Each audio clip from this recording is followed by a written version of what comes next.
We have some Cattles players. Very good.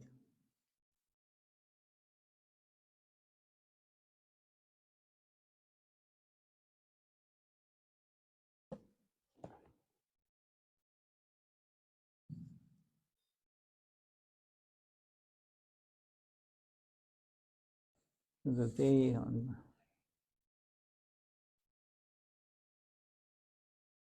is the appearance day of Śrī Gadādhara Pandita Goswami.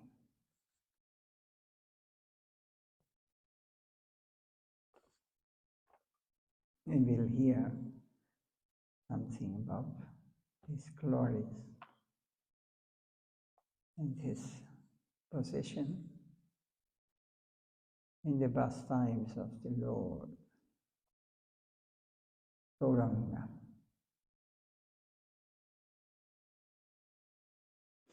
All glory to the Supreme Lord, Śrī Gadādhara,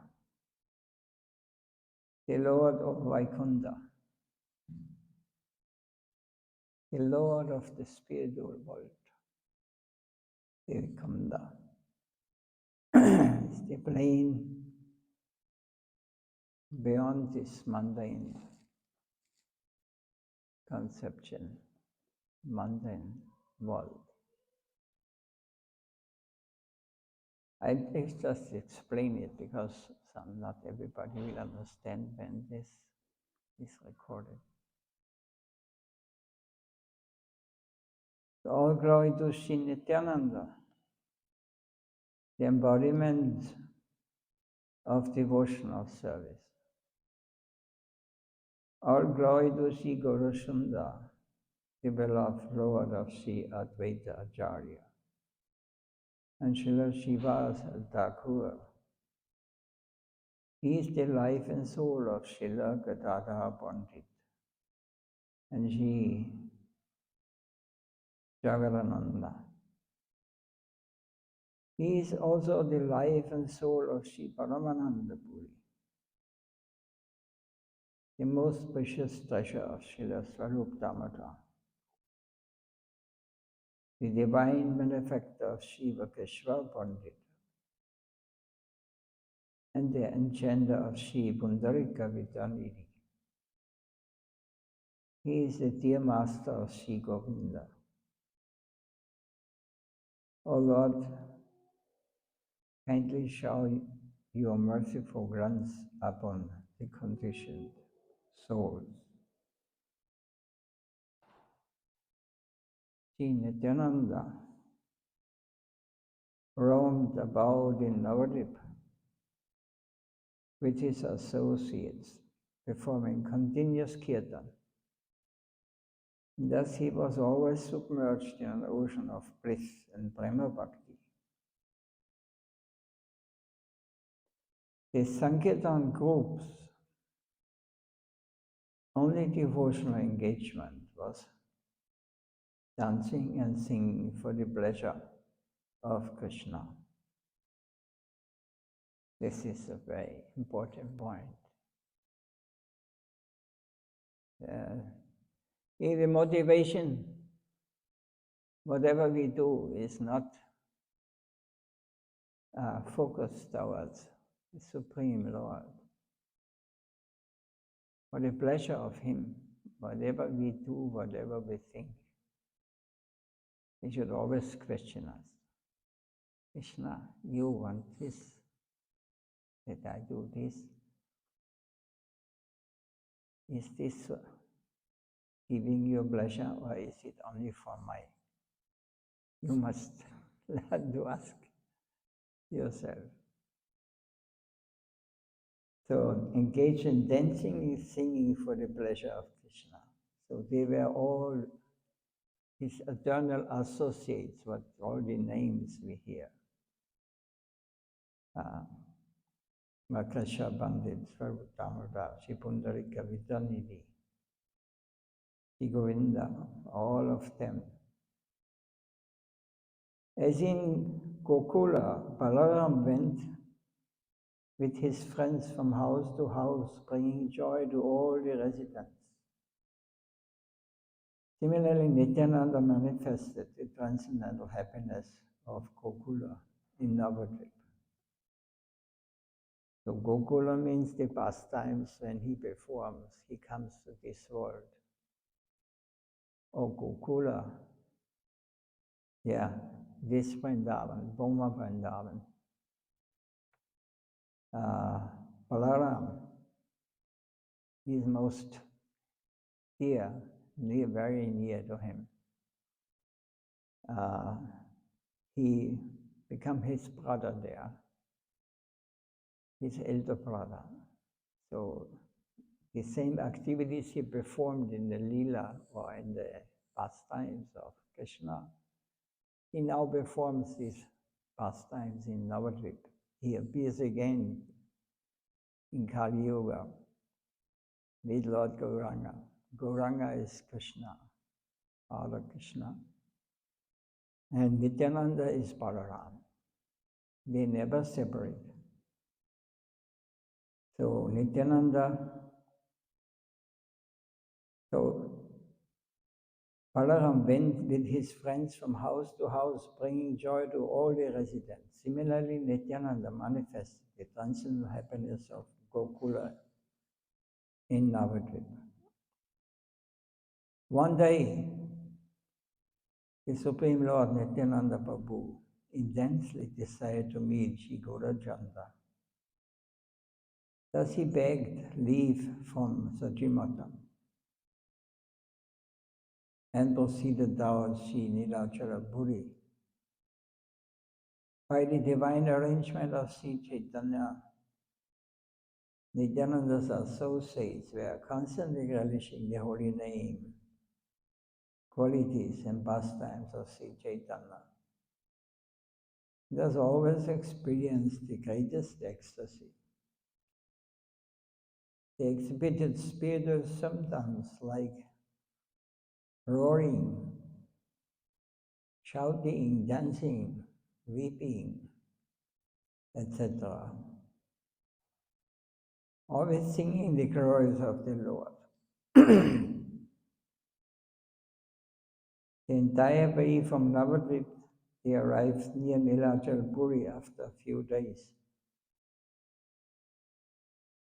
In Kamalapura, Nityananda, upon seeing the palace, entered into an ecstatic trance, shedding from his tears of prema, love, and constantly loudly calling out, Sri Krishna Chaitanya, Sri Krishna Chaitanya, Sri Krishna Chaitanya.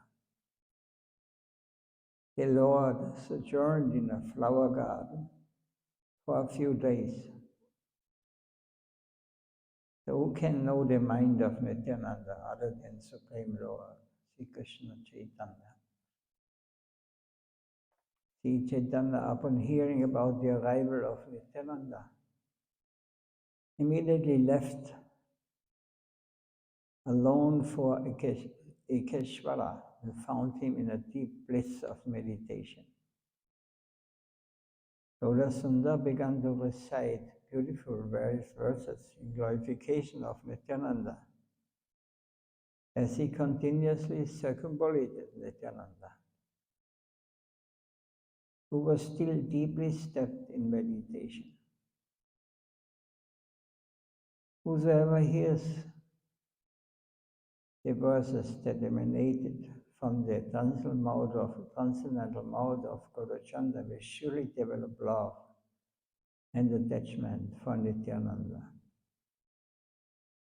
So let Sri Nityananda accept the hand of a Muslim woman in marriage or end up drinking,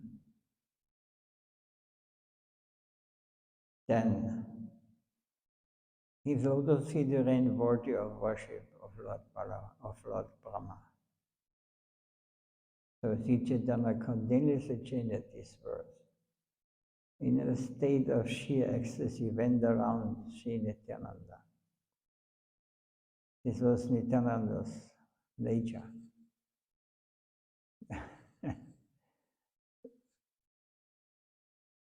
So even if he would mix with Muslim ladies, or he would go into a wine shop,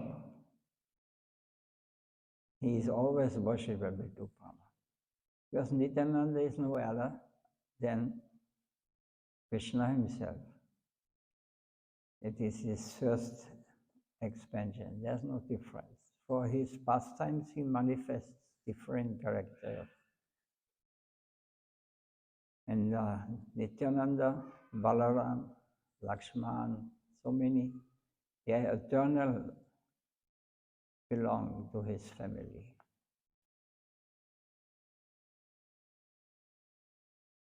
So he praised, Chaitanya praised when Nityananda was sitting in meditation. He praised Nityananda. What was not other when you see it from a distance, he was praising himself. Because there's no difference. So Nityananda, coming out of his trance, instantly recognized the voice of Sri Chaitanya with utmost respect. He chanted out aloud, Hari Bol! And upon seeing the face of Gaurachandra was instantly swept away on a wave of ecstasy that is impossible to describe. Hare Krishna. Here, Hare Krishna. May Lord bless you.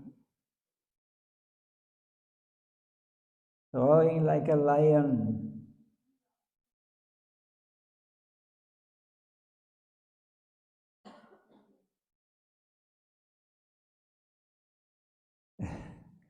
Blessing. Nityananda consciously uttered Hari Bol, Hari Bol, Hari Bol, fell to the ground like a stick, paralyzed by intense joy. Both of the lords were in divine bliss, circumambulating each other, offering dandavats to each other, sometimes embracing each other, shedding cascading tears of love and jubilation, sometimes rolling on the ground, roaring like lions. Their exchanges of love and affection were truly wonderful, very much like the exchanges between Ram and Lakshman. Each took turns to recite verses, glorifying the other, whilst offered respect with folded palms. All ecstatic symptoms, the transformations of pure bhakti, such as tears, shivering, horripilation, laughter, swooning, valor, etc., were manifest upon their divine persons. So these wonderful pastimes are all the arrangement of Sri Chaitanya. Only the fully surrendered servitors were fortunate to feast their eyes upon this most rare display of the highest ecstasy in Brahma Bhakti. After a while, Chaitanya began to apologize. Nityananda with folded palms, "O Nityananda, the holy name has manifested in your form. You are the shelter of all Vaishnavas and the supreme controller, Shri Ananda. All the jewelries that embellish your divine limbs and form are the very incarnations of Bhakti Yoga. For your own pleasure, you have decorated your body with gold, silver, pearls, and diamonds, and rudraksha, which represent each of the 9 limbs of Bhakti. Members of the lower castes outcasts, reprobates, and all the other wretched souls receive liberation by your mercy alone. With yogis, sages, and elevated mystics, you have rewarded them mercantile traders and others. So the Vedas declare that Sri Krishna's Supreme Godhead is absolutely independent. Yet you have the capacity to sell even Krishna.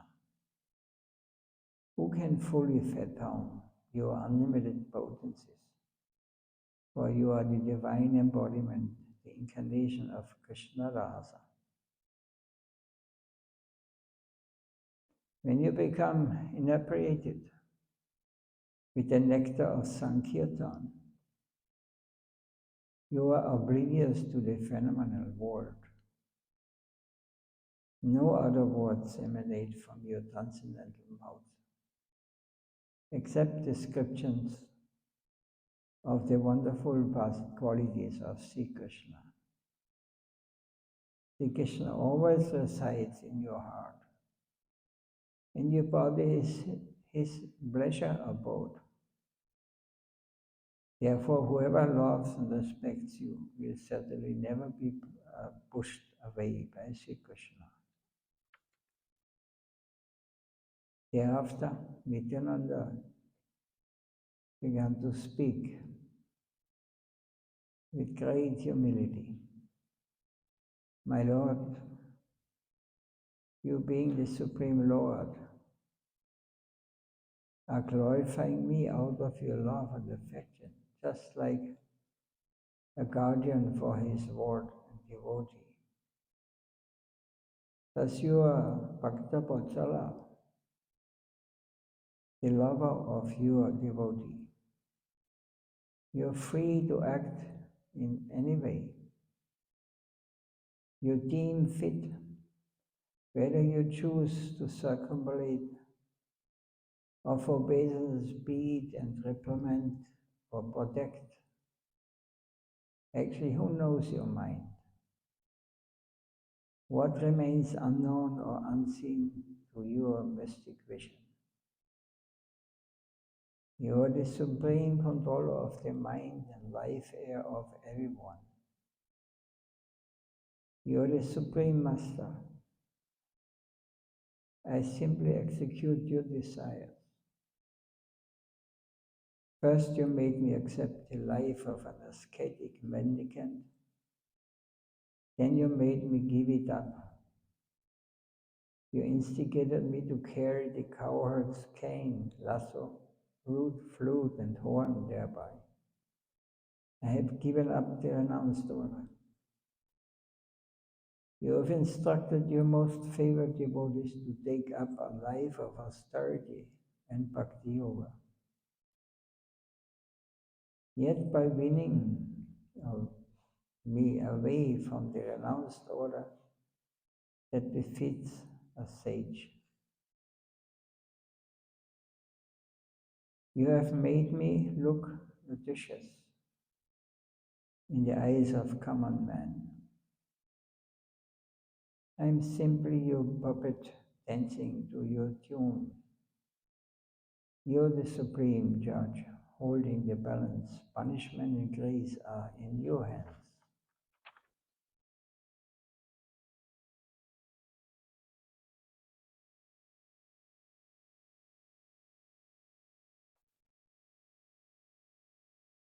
So this actually, we wanted to hear from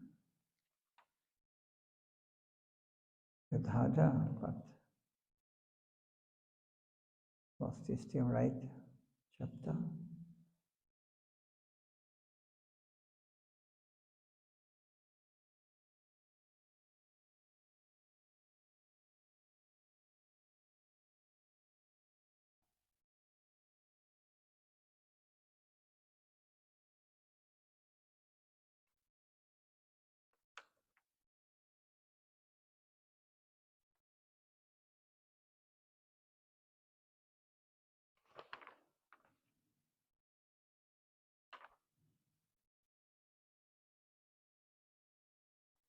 so not.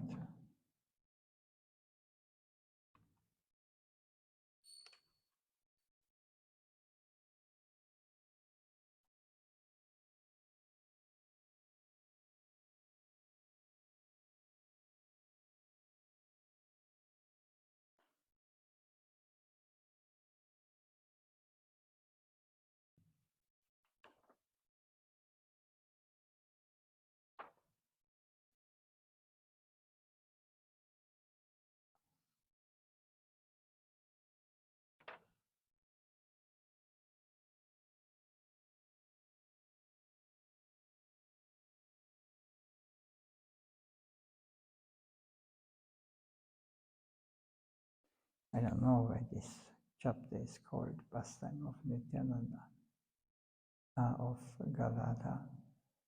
Oh, yeah. So all the devotees, what is this?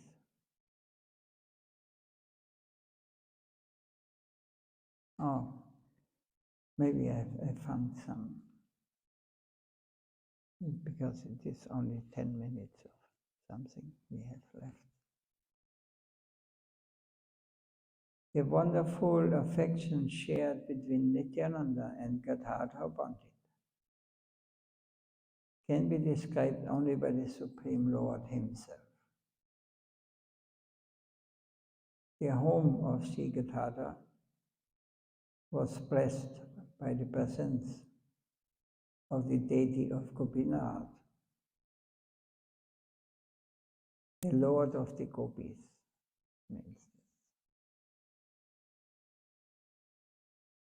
So he had a deity form he worshipped like this in the home of Gadadhara, which is so charming, a form that it appears as though Vrajakumar, Sri Krishna himself, is standing there. Sri Chaitanya had personally embraced this deity form. If even an atheist or agnostic was to actually see the deity, he would surely forget his mistaken views. Nityananda, seeing the exquisite form and posture of Gopinath, spouted incessant tears of ecstasy from his eyes. When Śrī Gadādhara learned about the Lord's arrival, he immediately stood up from his reading of the Srimad Bhagavatam and hurried to meet the Lord. He rushed and embraced firmly as tears flowed incessantly. They then offered obeisances to each other as they profusely eulogized each other. They felt that their eyes were now purified upon seeing each other, and their lives had now found their real meaning and purpose. They lost touch with their own bodies and external surroundings as they floated on an ocean of spiritual happiness. The devotees who were present to witness this wonderful event were greatly moved by spiritual sentiments and experienced divine bliss. No one before had ever witnessed such an expression of love and affection. So Nityananda and Gadadhara were so close that neither could tolerate anyone speaking ill about the other. In fact, Śrī Gadādhara had taken a vow not to see the face of anyone who criticized Nityananda and to reject the association of anyone who disliked Nityananda. Once they calmed themselves, they sat down and performed Sankirtan. Śrī Gadādhara Pandita begged Sri Nityananda to accept noon prasadam. Unknown to Śrī Gadādhara, the Lord had brought with him from Bengal a large amount of rice paddy for offering to Gopinath. The rice was of a very superior quality. He also had brought a colorful, exquisite cloth material. He bought these two items and gave them to Śrī Gadādhara, saying, "This rice is for offering to Śrī Gopinath." When Śrī Gadādhara saw the quality of the rice, he said, "I have never set eyes on such a fine quality of rice. My Lord, did you bring this rice so caringly all the way from Vaikuntha to Gopinath? The Lakshmi Devi alone is eligible to cook this rice. It is to be offered first to Sri Krishna, and then to his devotees, for them to honor his prasad." Thus praising the high quality of the rice, Śrī Gadādhara took it along with the beautiful cloth for presenting to Sri Gopinath. So Gopinath, just for those who are not familiar, is another name of Krishna. So he dropped the cloth around the deity and feasted his eyes upon the combined beauty of the cloth and Gopinath. Feeling great ecstasy, Śrī Gadādhara went about arranging for the noon offering of Gopinath. He collected varieties of spinach growing wild in the garden and picked the tender leaves from the tamarind sapling, from which he made a pasta by adding salt to prepare chutney. The pious and fortunate Śrī Gadādhara cooked rice and other simple and delicious preparations. He arranged the offering plate, brought it before Gopinath. Just as at that instant, Gaurachandra appeared with a beaming face, chanting the Mahamantra. He softly called out Gadadhara's name,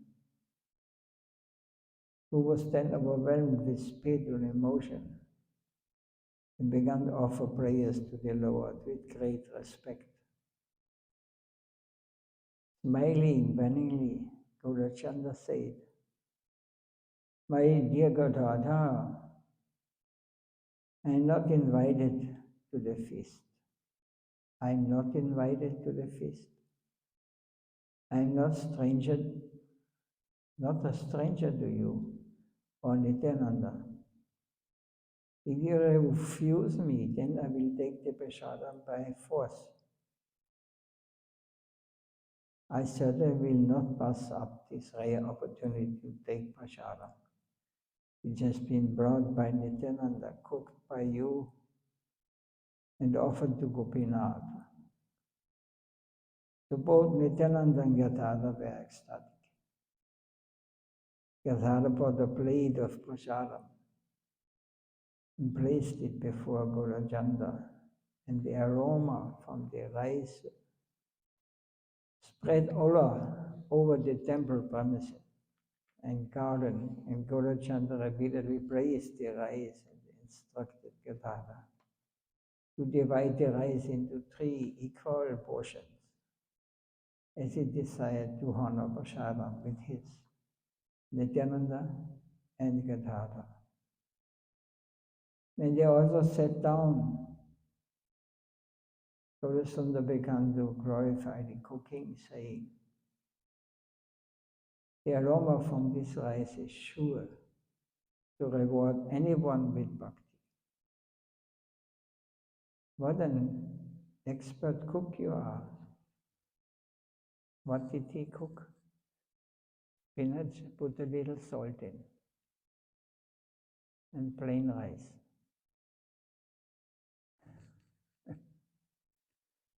And they say, this aroma from this rice is sure to reward anyone with bhakti. What an expert cook you are.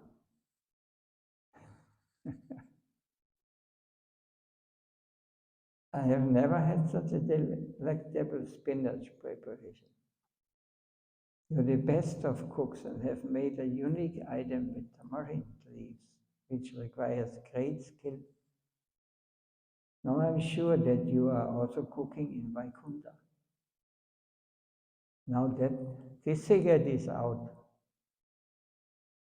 is there any need for you to hide this truth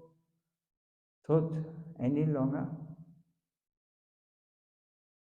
Thus this jocular mood prevailed all the while at the Prabhu's took prasadam. They were the most intimate group, who were bound to each other by an unbreakable bond of love. Each knew the intensity of the other's love, and they relished prema rasa, along with the prasadam of Gopinath. The matters spoken by Guru Chanda in this company were never mentioned before anyone else. After they had finished prasadam and left, all the devotees were waiting anxiously, joyful, pounced on the divine remnants of the prasadam. Anyone who hears or reads these pastimes of taking prasadam will undoubtedly develop Krishna Bhakti and attain the lotus feet of the Lord. Anyone fortunate enough to be blessed by the merciful glance of Śrī Gadādhara can actually know the real divine identity of Śrī Nityananda. Similarly, one who is dedicated to Nityananda knows Śrī Gadādhara in truth. Thus Nityananda spent his days in Nilachala with Gaurachandra in the greatest jubilation. To Gaurasundar, Nityananda and Gadadhara were always together. They went for darshan of Jagannath together, performed Sankirtan together, and so on, relishing the ecstasy of prema and each other's divine association. Sri Krishna Chaitanya and Sri Nityananda were my life and soul. I Vrindavan Das offered this song at their lotus feet.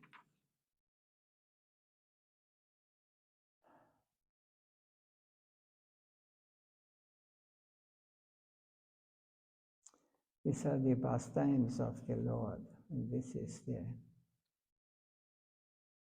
position of Gadadhara.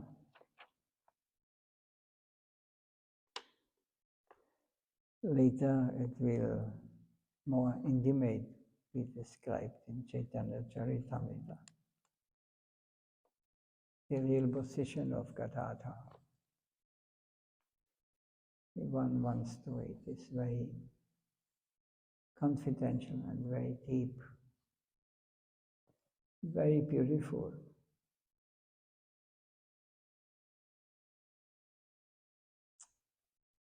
So the day is his appearance day.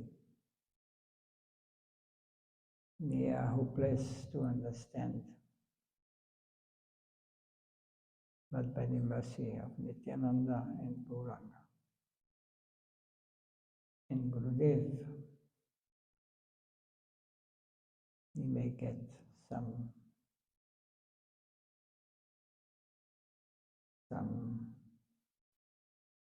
light understanding how the exchange between this, how pure these relationships are, based on divine law and ecstasy.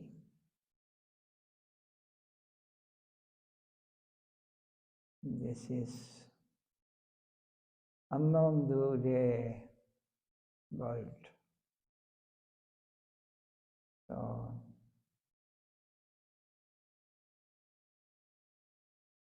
anybody is so fortunate that he can develop just a fraction, just tiny moment of this ecstasy, they were experiencing,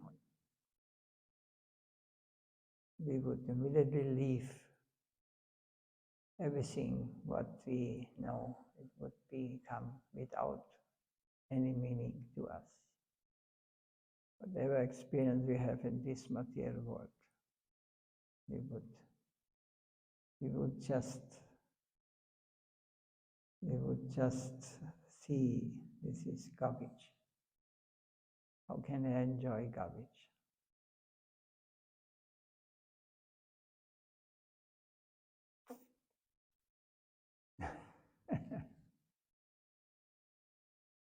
When we are able to become part of such, we get such association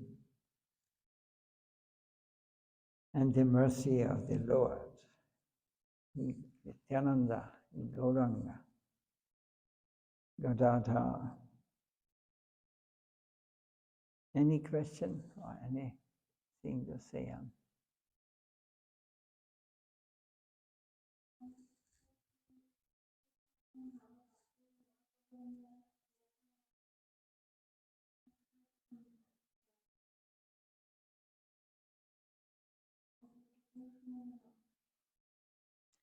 We are speaking about Krishna. I hear no Krishna there.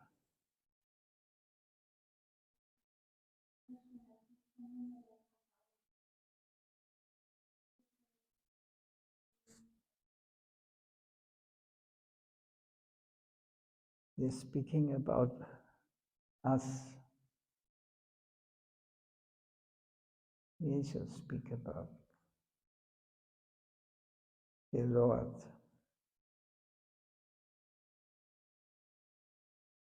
In the material world, everything is the center is I and my. We have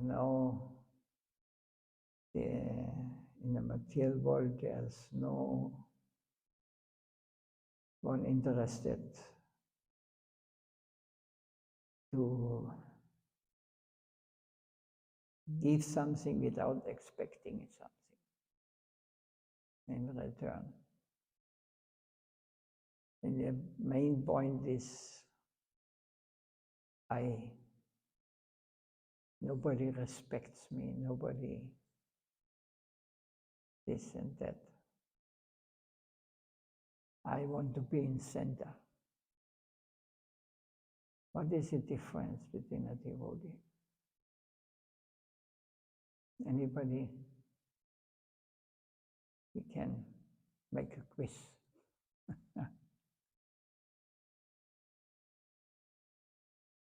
Pure devotion, if we want to go to this,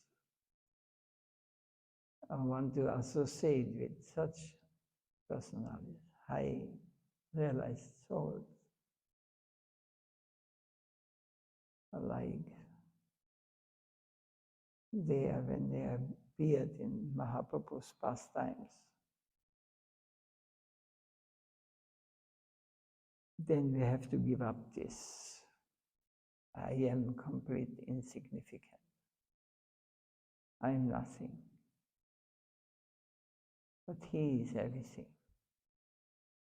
If I can please him, this is my life. My life is complete, or how say, successful.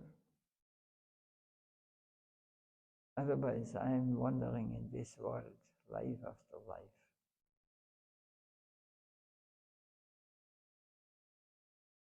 They are not dying, they are not taking birth. They appear and they disappear. Like Gadādhara Pandita, Nityananda, Prabhu, and Gauranga Mahaprabhu. They are visible to us for some time, and then they are not visible. But they are always there. So I have to find out where they are. Now we have not the eyes, we have no interest even, no desire.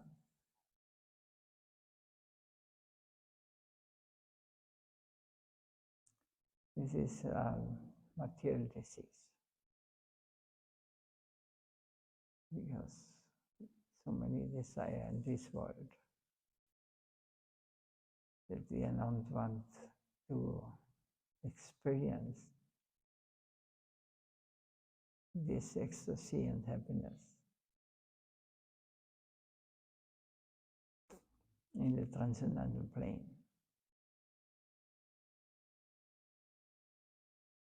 I don't know any book who describes these different forms of ecstasy or loving relations as it is described in Chaitanya Charitamrita and Chaitanya Bhagavata.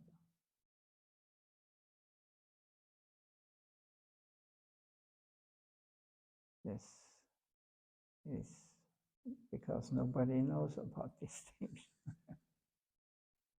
It is not known. We are just here, I and my. Look at me, I am.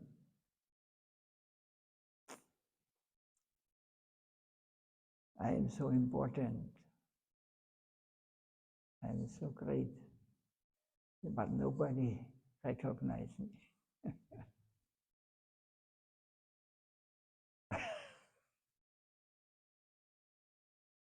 They're all blind.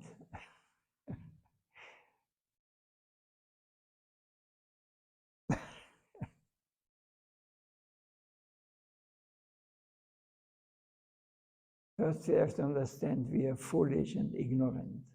Then you will understand what is not foolish and what is not, what is knowledge.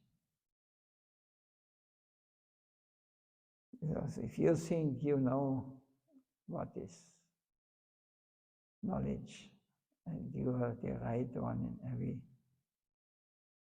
then you will never understand what is real truth.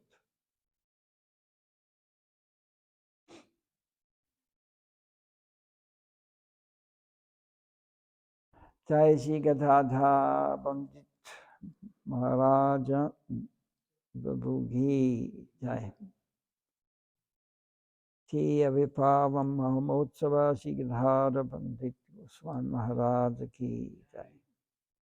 Śrī Gurudeva ki Jai. Nitai Gaur Premanandi. Manchakalpatarubhyascha Prasindubhyeva